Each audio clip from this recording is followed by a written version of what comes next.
رب قربنا وباركنا لنعمل صالحا في يدي رسالة التغيير. Bismillahirrahmanirrahim. Bismillahi walhamdulillah. Wassalatu wassalamu ala rasulillah wa ala alihi wa ashabihi wa mawala. Wala hawla wala quwata illa billah. Para pemirsa Suara Sakinah, dimanapun Anda berada yang dirahmati oleh Allah Subhanahu wa Ta'ala, dimanapun Anda berada, kembali lagi berjumpa di program Bedah Buletin Kafah kali ini. Kali ini dengan saya Yudo Januar Prakoso selaku pembawa acara yang siap menemani Anda selama acara ini berlangsung. Sebelumnya terlebih dahulu kami haturkan sapaan terbaik kepada para pemirsa sekalian. Assalamualaikum warahmatullahi wabarakatuh. Baik para pemirsa sekalian, baik yang mengikuti forum ini melalui ruang Zoom meeting maupun melalui live Instagram atau IGTV nantinya, topik Bedah Buletin Kafah kita kali ini di episode ke-219 adalah tentang Permendikbud Kokohkan Budaya Liberal.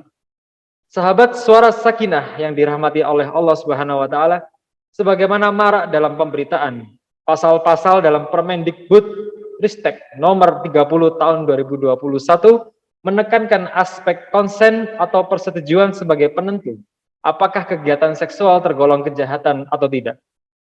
Dalam Islam, penentu suatu tindakan itu kejahatan seksual adalah hukum syariah, bukan persetujuan manusia.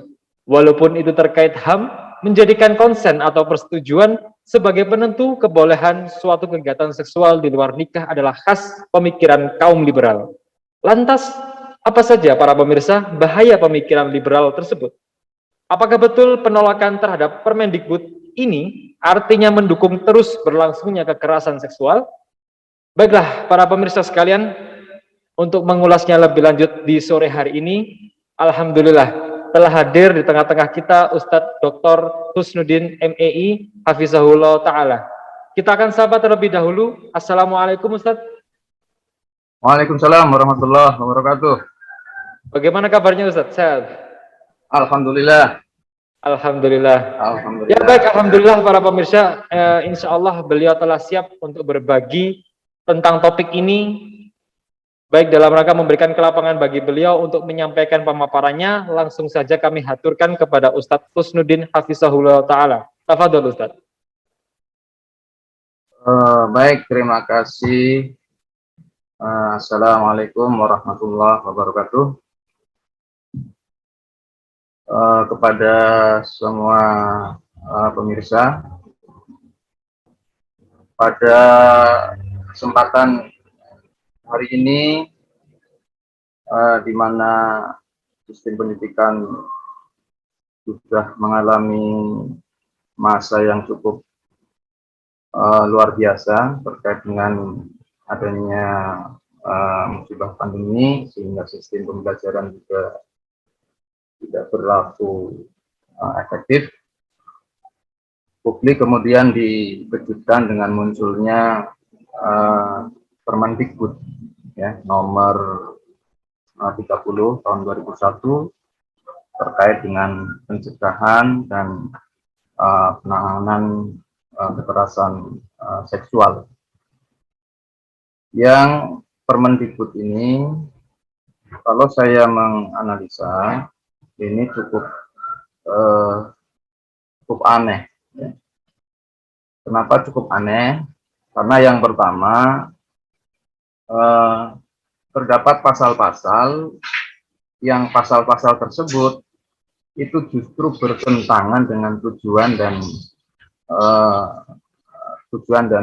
fungsi pendidikan nasional. Ya. Nanti kita akan bahas bagaimana pasal-pasal tersebut cukup bertentangan. Ya. Di dalam Undang-Undang Pasal 3, Undang-Undang Nomor 20 Tahun 2003, itu dijelaskan ya, bahwa pendidikan nasional berfungsi mengembangkan kemampuan dan membentuk watak serta peradaban bangsa yang bermartabat. Ya, jadi peradaban bangsa yang bermartabat dalam rangka mencerdaskan kehidupan bangsa, bertujuan untuk berkembangnya potensi peserta didik agar menjadi manusia yang beriman, bertakwa kepada Tuhan Yang Maha Esa, berakhlak mulia, sehat, berilmu, cakap, kreatif, mandiri, dan menjadi warga negara yang bertanggung jawab, ya. Kalau di sini disebutkan demokratis dan bertanggung jawab. Di sini ada kata kunci peradaban bangsa, ya. Menjadi manusia yang beriman, bertakwa kepada Tuhan Yang Maha Esa, berakhlak mulia. Sementara di Permendikbud, ya, ini saya lihat Menteri Pendidikan ini curi start, ya. Kenapa saya sebutkan curi start? Di saat prolegnas masih mengalami kebuntuan, banyak sekali undang-undang yang harus segera disahkan. Ada usulan undang-undang, termasuk juga RUU tentang penghapusan kekerasan seksual. Ya, ada rencana undang-undang tentang penghapusan kekerasan seksual. Ini baru rencana undang-undang penghapusan kekerasan seksual. Ternyata Menteri curi start. Curi startnya adalah dia segera mengesahkan Permendikbud, ya, mengeluarkan peraturan pendidikan kebudayaan tentang PPKS ini, ya. PPKS ini justru yang saya jelaskan tadi, curi start dan juga bertentangan. Kenapa bertentangan? Karena di Permendikbud ini terdapat beberapa logika ngawur yang cukup fatal, ya. Cukup fatal kalau ini diterapkan, ya. Sebagaimana ada di pasal 3, ya, yang undang-undangnya bernama pencegahan, ya, penanganan kekerasan seksual, justru undang-undang ini justru melegalkan, ya, adanya pergaulan bebas, ya, seks bebas, ya. Di undang-undang itu jelas mengakomodir itu semua. Kenapa? Ya, karena kalau kita dilihat di pasal 5, ya, undang-undang P2KS ini, ya, di pasal 5, ya, sebagai acuan diantaranya adalah undang-undang terkait dengan hak asasi internasional, ya, khususnya terkait dengan hak-hak kesetaraan wanita. Itu di acuan perundang-undangan di mengingat, ya, pasal 2, ya, poin 2 itu dijelaskan, ya, sebagai landasan adalah Undang-Undang Internasional Hak Asasi Manusia yang terkait dengan kesetaraan hak-hak kaum perempuan, ya. Kemudian di pasal 5, ya, coba kita lihat di pasal 5, ya. Di poin pasal 5, ya, kita bisa melihat, ya, di situ ada klause, ya, ada kata, ya, kalau saya bisa share, ya, di pasal 5, ya, ada poin penting yang justru itu melegalkan, ya, melegalkan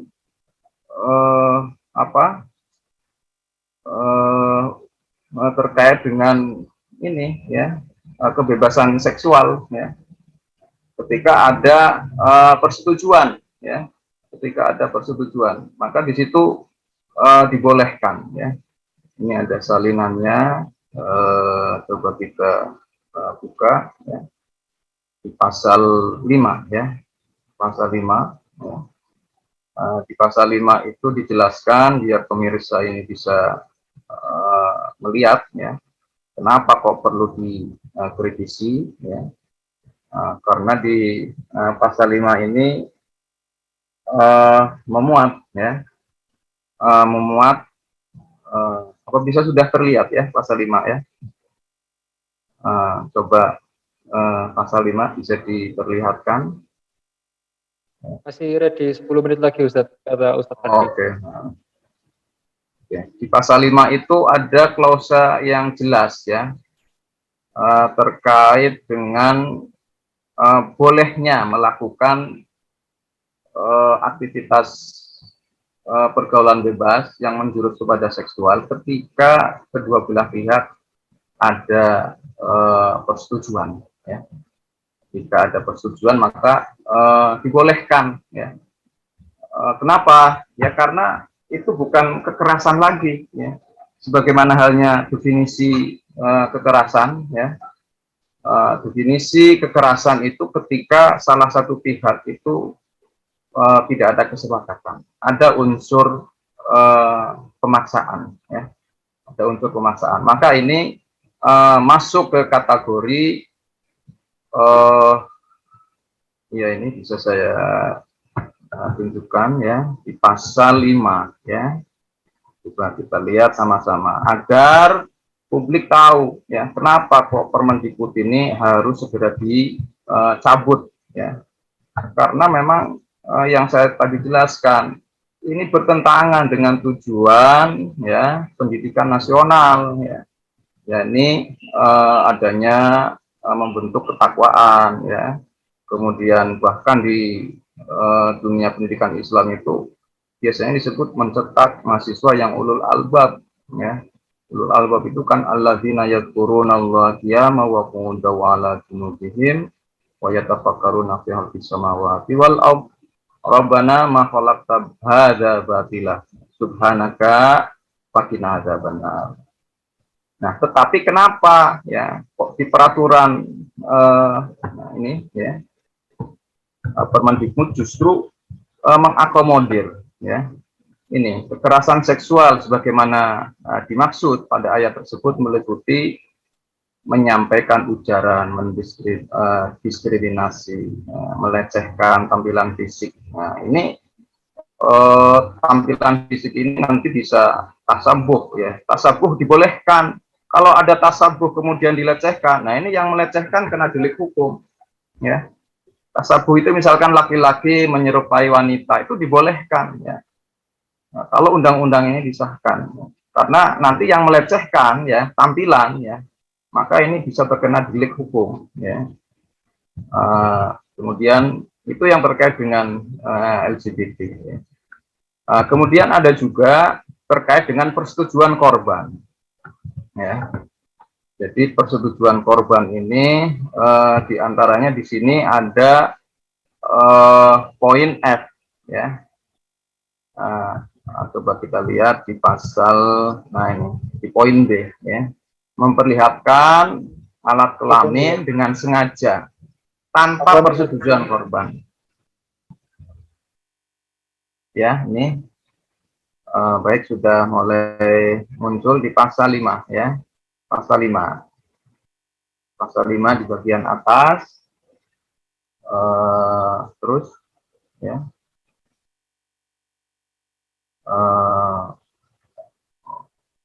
Nah, ini ya, memperlihatkan alat kelaminnya bagian B, coba kita lihat, dengan sengaja tanpa persetujuan korban. Artinya kalau ada persetujuan korban, itu bukan kekerasan seksual. Jadi itu diantaranya. Ya. Kemudian yang poin pertama tadi jelas, ya, poin A itu LGBT ada ruang untuk bisa masuk ke sana, ya. Jadi menyampaikan ujaran, mendiskriminasi atau melecehkan tampilan fisik, kondisi tubuh atau identitas gender korban, ya. Nah, ini kalau tasabuh LGBT ini tidak boleh dicela, ya. Kalau dicela kena delik pasal ini. Kemudian poin yang B, nah ini kalau ada persetujuan tidak mengapa, ya, itu halal, ya, itu menurut undang-undang ini. Kemudian berikutnya di pasal berikutnya di poin yang ya yang ada persetujuan, nah ini poin F, ya, mengambil, merekam, mengedarkan, ya, audio visual korban yang bernuansa tanpa persetujuan korban.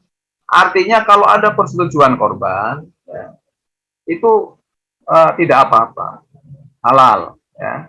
Termasuk menggugah foto tubuh, informasi pribadi korban, ya, yang bernuansa seksual tanpa persetujuan korban. Ya, mafhum mukhalafahnya kalau ada persetujuan korban tidak mengapa. Ya.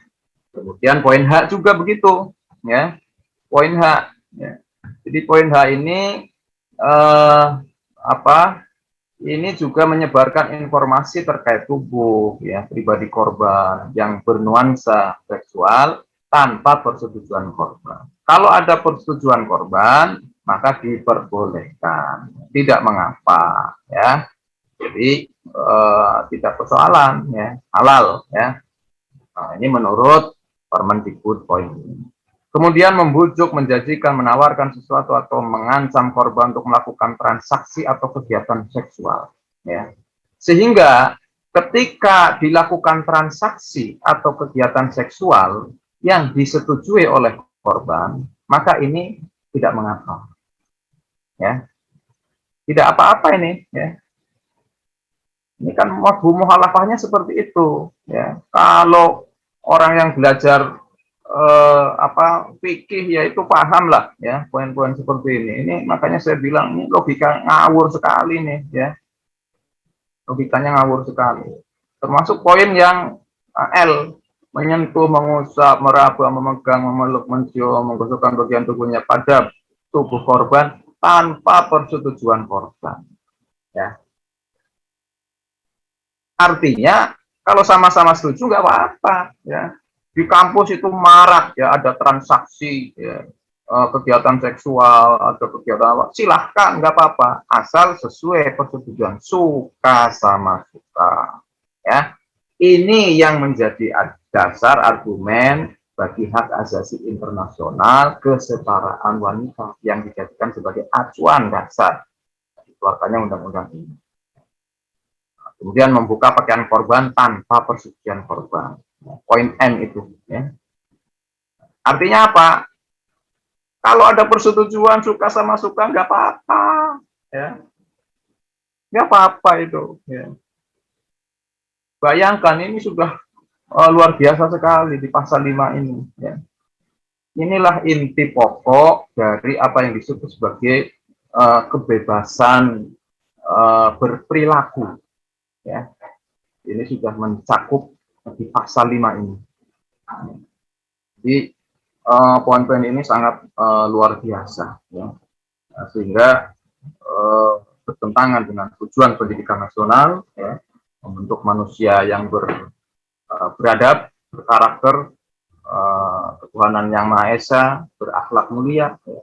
Apalagi kalau di lingkungan fiktif ya, itu diungkapkan itu ada bahkan ya di fiktif itu yang mengusung slogan ulul albab, kampus ulul albab ya. Alladzina yadhkurunallaha qiyaman wa qu'udan wa 'ala junubihim wa yatafakkaruna fi khalqis samawati wal ard rabbana ma khalaqta hadza batila subhanaka faqina adzabannar. Oh ternyata ini di nasah ya, dinasah mansuh oleh peraturan ini ya, dihapus oleh peraturan Permendikbud atau nomor 30 tahun 2001. Kalau ada transaksi kegiatan seksual, ada persetujuan kedua belah pihak, itu tidak disebut sebagai kekerasan seksual, itu dibolehkan. Nah, ini kan berbahaya.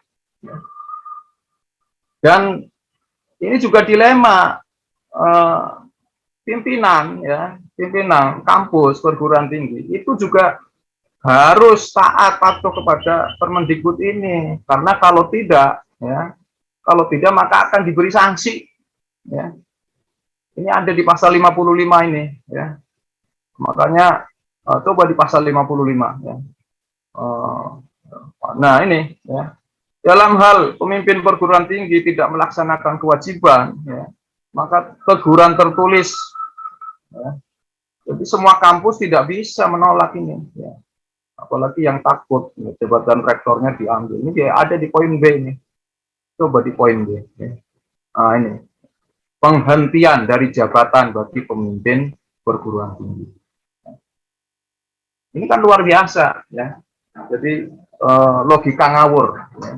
Logika ngawur yang ada di Permendikbud ini, ya. Termasuk bagaimana upaya untuk bisa masuk agar kalangan liberal ini yang mengusung paham kebebasan ini bisa masuk. Di peraturan ini juga tercantum, ya, tercantum di pasal 24, ya, pasal 24, ya. Di pasal 24 itu disebutkan, ya, jadi nanti, ya, untuk mengakomodir, untuk bisa melakukan atau menerapkan undang-undang ini di setiap kampus, maka ada pansel, ya, ada panitia seleksi. Yang panitia seleksi ini, ya, ada anggotanya, ya, diantaranya nanti ada orang, ya, baik itu dari luar kampus atau dalam kampus yang memang di situ konsen tentang gender, ya, kebebasan atau persamaan hak antara laki-laki dan perempuan, sebagaimana yang diusung oleh hak asasi internasional di kalangan perempuan di seluruh dunia, ya. Jadi undang-undang ini sangat melukai, ya, sangat melukai marwah tujuan dari pendidikan nasional yang ada di Indonesia ini, ya. Semestinya kalangan akademisi, ya, ini rame-rame, ya, kritis, ya, untuk menuntut agar dicabutnya, ya, undang-undang ini, ya, karena ini sangat berbahaya, ini merusak, ya, moral generasi muda ini, ya, ini sangat merusak, ya. Jadi apa yang diharapkan output keluaran produk perguruan tinggi untuk menghasilkan sumber daya insani yang berkarakter, berkepribadian, ya, punya iman dan takwa, ya, apalagi ulul albab. Wah, ini jauh panggang dari api. Justru inilah yang kemudian menghapus cita-cita yang diharapkan mencetak generasi yang berkepribadian, bermoral, ya. Ini yang perlu pemeriksa pahami semua, ya. Dan ketika ada aktivitas kegiatan yang terkait dengan aktivitas yang mengarah kepada tindakan seksual atau perzinahan di lingkungan akademisi, ya, maka ketika itu dilakukan atas persetujuan korban, maka ini tidak bisa, ya, kemudian terkena delik hukum, ya, suka sama suka, ya. Tidak bisa kemudian terkena delik hukum, apalagi kalau tidak ada pengaduan, ya. Kalau tidak ada pengaduan, ya sudah, ya, berarti itu dianggapnya sudah halalan, ya, halalan thayyibah, ya. Berbahaya. Berbeda dengan Islam. Kalau di dalam Islam, sistem pendidikan itu memang tujuannya yaitu tadi, ya, sampai kemudian dia bisa berpikir, ya, berpikir apakah itu memikirkan objek yang terkait dengan ayat kauliyah maupun ayat kauniyah, sehingga dia endingnya adalah Rabbana ma khalaqta hadza batila subhanaka faqina adzabannar. Maka keimanan, ketakwaan itulah output pendidikan yang dihasilkan, ya, ketika pendidikan itu didasarkan kepada konsep pendidikan pelajaran yang dihasilkan, ya, dalam model metode, ya, atau sistem Islam, ya. Termasuk penanganan terhadap kejahatan seksual, ya.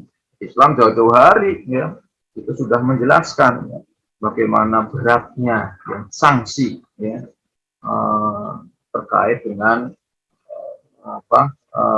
seksual ini ya, yang di luar nikah ya. Di dalam Al-Quran sendiri menegaskan ya, di surat An-Nur, az-zaniyatu waz-zani fajlidu kulla wahidin mi'ata jaldah. Fajlidu, maka geraklah, jilidlah oleh kalian ya. Siapa itu? Ya kulla wahidin ya. Dua-duanya itu ya. Apakah tanpa persetujuan ataukah melalui persetujuan kedua belah pihak? Kalau itu memang bukan suami istri ya yang sah ya, maka ya fajri itu ya. Artinya apa? Aktivitas apapun yang menjurus kepada azania ya, kepada zina, maka hukumannya adalah fajri itu ketika itu sudah sampai kepada zina. Ketika belum sampai kepada zina, maka ada takzir di sana ya. Al-wasila ilal haram faqad haram.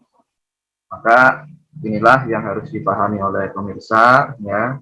Jangan-jangan ya aturan ini Permendikbud ini juga salah satu upaya juga ya, untuk mengalihkan isu-isu yang lain ya. Tetapi isu ini juga sangat penting ya, karena kalau regulasi ini kemudian ditetapkan ya, maka ini curi start ya. Kementerian Kemendikbud ini berarti berhasil dan tinggal nunggu waktu prolegnas untuk mengesahkan tentang RUU penghapusan kekerasan seksual itu kemudian bisa disahkan. Nah, ini akan lebih berbahaya lagi ya. Kalangan akademisi bisa rusak berantakan ya, berantakan. Nah, mungkin ini yang bisa saya sampaikan ya.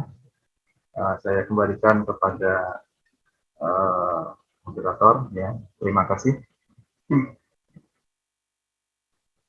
Baik, terima kasih kepada Ustadz Dr. Husnuddin yang sudah menyampaikan materi yang sangat luar biasa. Memang Permendikbud ini juga kontroversi, atau mungkin ada sebagian orang berpikir adalah sebuah solusi. Tapi perlu kita tahu bahwa Islam telah menawarkan sejak dini tentang masalah penanganan seksual gitu, Ustaz ya. Iya. Baik, mungkin dari pemirsa ada yang ingin bertanya, dipersilakan untuk bertanya melalui kolom chat atau mungkin bertanya langsung, silakan.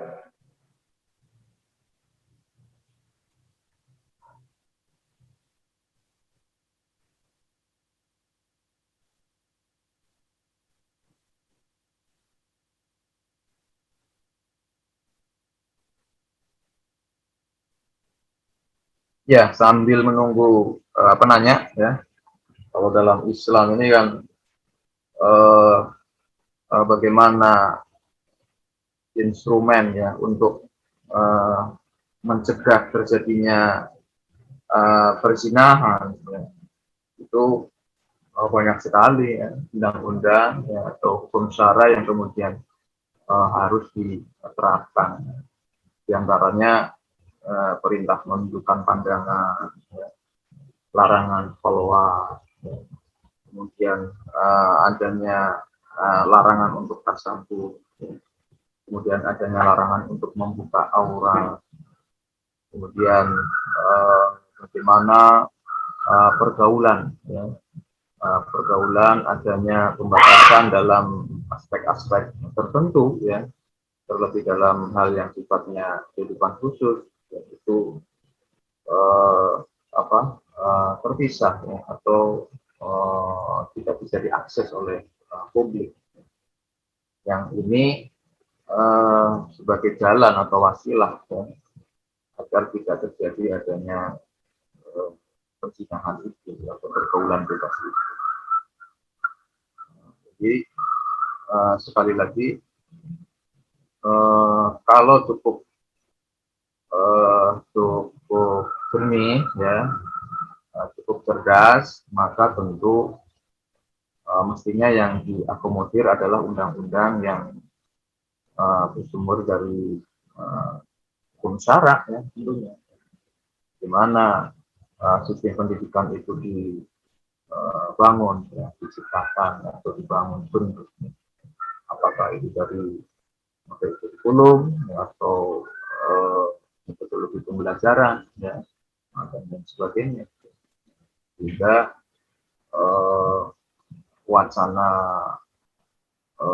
kebebasan seksual atau pergaulan bebas itu tentu tidak akan muncul.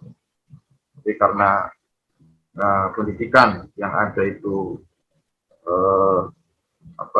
lebih pada atau berbasis sekuler, ya, maka beginilah ya hasilnya. Undang-undang yang diterapkan pun dipaksakan, walaupun itu bertentangan dengan logika akal sehat. Bagaimana mungkin ya Permendikbud bertentangan dengan tujuan pendidikan nasional, ya. Kemudian pasal-pasal yang dikeluarkan itu juga mengakomodir adanya kebebasan, ya, seksual ketika ada persetujuan kedua belah pihak.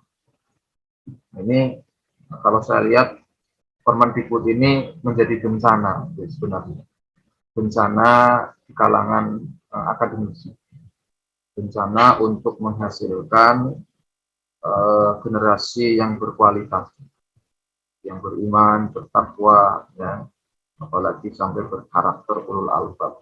Wah, ini bencana besar ini. Ya, kalau berani rektor protes semua, ya, dicabut semua, ya. Karena menentang undang-undang ini maka berhentikan semua, ya. Ya, coba saja ya kalau berani. Tetapi secara akal sehat memang undang-undang ini bertentangan dengan logika berpikir akal sehat, ya. Apalagi di lingkungan fiktif yang memahami konsep mafhum mukhalafah, misalkan, itu paham tanpa adanya persetujuan korban. Maka kalau ada persetujuan korban, ya tidak apa-apa, ya. Tidak ada persoalan. Nah, ini yang harus dikritisi dan harus ditolak, ya, undang-undang ini harus dicabut, ya. Baik Ustadz, ini ada titipan pertanyaan Ustadz melalui Ustadz Ardi dari Mutiah MP. Bagaimana menanggapi sebagian kalangan yang pro dengan Permendikbud ini dengan argumen bahwa aspek norma agama masing-masing sudah cukup untuk membentengi perilaku seks bebas tanpa dibuat peraturan hukum? Ya, norma agama itu kan tidak mengikat kepada publik biasanya, ya. Karena norma agama itu kan tidak menjadi hukum positif, ya. Norma agama itu, ya, itu bukan menjadi hukum positif di negeri ini. Norma agama itu ya hanya ya sebatas norma, ya. Norma itu istilahnya ya kayak adat, ya. Adat kayak ya kesepakatan saja lah, atau kebiasaan saja, ya. Beda dengan hukum positif, ya. Kalau norma agama, ya, kalau tidak ada aduan, ya, atau tidak ada delik, ya, delik aduan, ya, ya tidak bisa diadili, ya, tidak bisa diadili. Berbeda dengan hukum positif, ya. Contohnya begini, ya, miras misalkan, ya. Miras, ya, itu semua sepakat agama mengharamkan minuman keras, ya, atau babi, makan babi misalkan, ya, jual beli bisnis ternak babi misalkan, ya. Makan babi, ya, itu minum minuman keras, makan babi, itu semua agama sepakat melarang, menolak, ya. Nah, Tetapi apakah ketika kemudian ada orang yang beragama Islam, Kristen, Katolik, Hindu, Buddha minum minuman keras, ya, apakah ini kemudian bisa disanksi, diberi hukum? Ya, tidak bisa, ya. Bahkan ada itu undang-undang miras, ya. Itu ada undang-undangnya, ya. Boleh memproduksi miras asal sekian persen didistribusikan kemana, ya. Makanya pabrik miras itu banyak itu, ya. Padahal itu bertentangan dengan norma agama apapun, termasuk juga makan babi, ya. Makan babi dilarang semua, ya. Apakah kalau ada orang makan babi, jajan sate babi, ya, kemudian terkena delik hukum, bisa dipenjara? Tidak, ya. Karena itu yang dianggap sebagai norma, ya, atau istilahnya itu hukum syara yang mengikat kepada pemeluknya. Ini kan tidak bisa diadili karena tidak masuk kategori hukum positif, ya.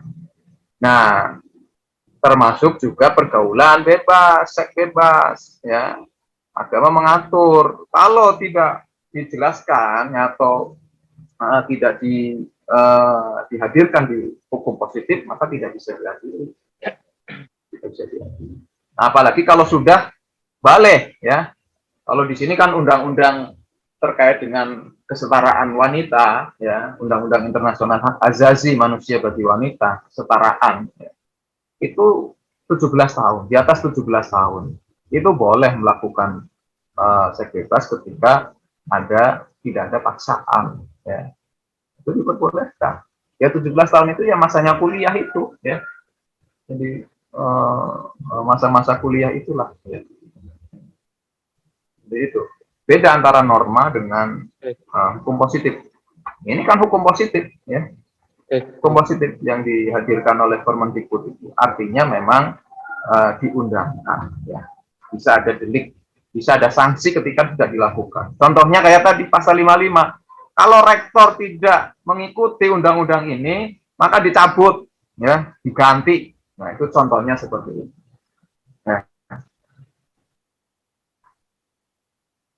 Ya, jadi tidak cukup hanya sebatas norma kalau itu tidak dihadirkan di dalam undang-undang. Baik Ustaz, terima kasih atas jawabannya Ustaz, semoga bisa menginspirasi. Ini ada pertanyaan lagi Ustaz dari teacher first grade. Belum ada namanya di Zoom meetingnya teacher first grade. Assalamualaikum Ustaz, mohon izin bertanya, pada usia berapa hendaknya pemberian pemahaman tentang bahaya zina pada anak? Khususnya bagi guru kelas rendah untuk memberi pemahaman yang sangat dasar bahaya zina tersebut pada peserta didik. Terima kasih. Ya, jadi memberi pemahaman bahaya zina itu bukan di perguruan tinggi saja. Kalau sudah di perguruan tinggi sudah telat, ya, karena banyak juga, ya, mahasiswa kuliah yang sebelumnya sudah melakukan seks bebas, ya. Nah, pendidikan ini, ya, bahaya zina itu harus dimulai sejak dini, ya, sejak dini, ya, sejak SD, ya. Makanya di SD itu sudah mulai dikenalkan itu mahram, itu bukan, ya. Berpakaian harus menutup aurat. Nah, itu sudah mulai dibiasakan. Pergaulan tidak boleh bebas, ya. Kemudian tontonan-tontonan, ya, YouTube yang menjurus, ya, kepada pendekatan zina, ya. Nah, itu tidak diperbolehkan, ya. Harus dihindari, ya. Itu sudah mulai SD, ya, mulai SD, mulai TK bahkan, ya. Kemudian ada pengenalan bagaimana kalau keluar rumah bagi yang putri harus menutup aurat, ya. Harus dikenalkan mana muhrim, mana yang bukan, ya. Kemudian tontonan-tontonan, ya, itu juga yang edukatif, ya. Ini kan juga mulai SMP, di masa-masa puber, yaitu sudah mulai dikenalkan, ya, tentang orang yang sudah balik, ya, ciri-cirinya dan lain sebagainya, ya, kemudian di masa SMA, ya, sampai kemudian kuliah itu sudah cukup matang bagaimana pemahaman bahaya terkait dengan zina. Di dalam Islam seperti itu. Nah, kalau pendidikan sekarang kan, apalagi yang sifatnya umum, itu kan hanya 2 jam saja seminggu. Nah, kalau dia tidak sekolah di madrasah atau di pondok atau di pengajian-pengajian di masjid-masjid sekitar, ya tidak akan memperoleh apa-apa dengan 2 jam seminggu itu. Apalagi orang tuanya kemudian tidak memberikan edukasi yang terkait dengan persoalan bahaya zina. Ini bisa hancur, ya, generasi bisa hancur. Ya, mungkin itu. Baik Ustadz, terima kasih Ustadz. Pertanyaan 2 sudah terjawab juga buat Mbak Teacher First Grade, ya. Ini ada pertanyaan lagi Ustadz, dan insya Allah ini pertanyaan terakhir karena sudah mendekati maghrib, dari Mbak Aisyah.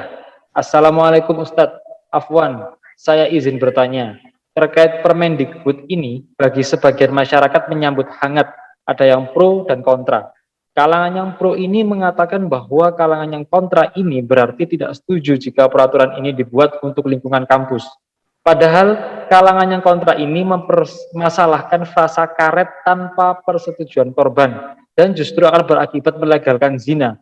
Sebagai mahasiswi, saya juga menyayangkan adanya frasa tersebut di peraturan ini sehingga banyak terjadi perdebatan. Bagaimana pendapat Ustadz terkait hal ini? Monggo Ustadz. Ya, memang pengusung undang-undang ini, ya, itu kan ada di poin 2 itu yang mengingat, ya, itulah, ya, pengusungnya. Sehingga upaya-upaya untuk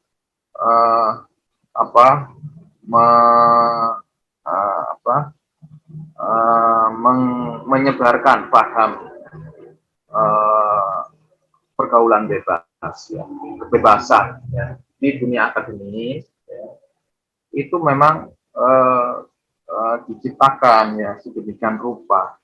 Jadi setiap pasal-pasal itu kemudian ada peluang, potensi, ya. Jadi pasal yang istilahnya lip service saja. Jadi judulnya kan P2K, ya, pencegahan, ya, penghapusan penanganan kekerasan seksual, pencegahan. Jadi bunyinya kan pencegahan. Jadi dicegah, ya. Tetapi justru isinya, ya, itu bukan mencegah, tetapi justru melegalkan. Ini biasa dilakukan, ya, oleh orang-orang pengusung kebebasan, ya. Jadi apa yang ditampakkan itu yang manis-manis saja. Nah, tetapi sebenarnya kalau dicerna lebih dalam, justru itu bertentangan dengan yang sebenarnya. Oleh karena itu, ya, ada kesengajaan, ya, di poin-poin klause setiap pasal itu memang disengaja seperti itu, ya. Nah, ini kan sudah melalui pembahasan, ya. Tidak mungkin itu kemudian tidak dipikirkan, ya. Ini jelas memang di belakang Permendikbud, ya, ini ada kekuatan, ya, kekuatan liberalis, ya, liberalisme bukan hanya di aspek ekonomi saja, ya, tetapi liberalis ini juga sudah masuk ke kalangan akademis. Jadi ini bisa sukses besar ini, ya, bagi pemerintah Jokowi ini, ya, liberalisme di semua sektor, ya, ini bisa terwujud ini dengan model-model seperti ini. Ini berbahaya, ya. Jadi ada desain besar, ya, sebelum disahkannya penghapusan kekerasan seksual ini. Undang-undang ini sudah dikeluarkan terlebih dahulu. Oleh karena itu kita harus selalu waspada ya, terhadap berbagai kebijakan yang dikeluarkan ketika terkait dengan berbagai aspek yang menyangkut publik ya. Wabil khusus di sini adalah di lingkungan akademisi. Mungkin ini yang bisa saya sampaikan. Baik Ustadz, terima kasih jawabannya Ustadz. Jadi ternyata semuanya sudah diskenario sehebat mungkin oleh para penguasa sehingga kita bisa kita bisa terjebak dalam ideologi yang bukan sesuai syariat. Baik Ustadz, untuk menutup perjumpaan kita pada sore hari ini, mungkin ada sepatah dua kata Ustadz untuk menutup, memotivasi para pemirsa agar bisa sadar akan bahaya dari Permendikbud ini. Ya, bagi para pemirsa ya, khususnya masyarakat yang mendukung ya adanya undang-undang ini, maka sudah seharusnya mengkritisi ya, setiap poin-poin ya, butir-butir yang ada di setiap pasal, yang justru setiap pasal ini yang ada di undang-undang justru sangat membahayakan ya. Membahayakan generasi muda ya, membahayakan akademisi untuk membentuk sumber daya manusia yang berkarakter ya, berkepribadian, berperadaban. Undang-undang ini akan menjadi ruang adanya liberalisme, pergaulan bebas. Oleh karena itu harus ditolak, ya. Undang-undang ini harus ditolak dan harus dicabut. Ya. Harus sadar masyarakat. Ya. Jika undang-undang ini tidak ditolak dan tidak dicabut, maka akan membahayakan generasi, termasuk generasi muda dan generasi anak cucu, ya, yang kemudian diregulasi dengan adanya kebebasan berperilaku. Nah, mungkin ini ya yang bisa saya sampaikan, dua kata ya, tolak, cabut undang-undang. Baik, luar biasa Ustaz, tolak dan cabut Permendikbud ini ya. ya. Baik, terima kasih kepada para pemirsa sekalian dan terima kasih kepada pemateri Ustadz Dr. Kusnudin MEI yang sudah bersedia meluangkan waktunya untuk memberi kita sebuah kajian yang sangat luar biasa tentang fenomena tentang Permendikbud ini. Dan terima kasih kepada penyelenggara acara yang telah menyelenggarakan acara ini, dan saya Yudo Jenner Prakoso pamit undur diri sebagai host dan mohon maaf bila ada salah kata. Kita tutup dengan bacaan istighfar 3 kali dan alhamdulillah dan doa kafaratul majelis. Bismillahirrahmanirrahim. Astaghfirullah, astaghfirullah, astaghfirullah. Alhamdulillahirabbil alamin. Subhanakallahumma wa bihamdika asyhadu an la ilaha illa anta astaghfiruka wa atubu ilaik. Terima kasih. Wabillahi taufiq wal hidayah. Wassalamualaikum warahmatullahi wabarakatuh. يا رب قربنا وباركنا لنعمل صالحا في يدي رسالة التغيير.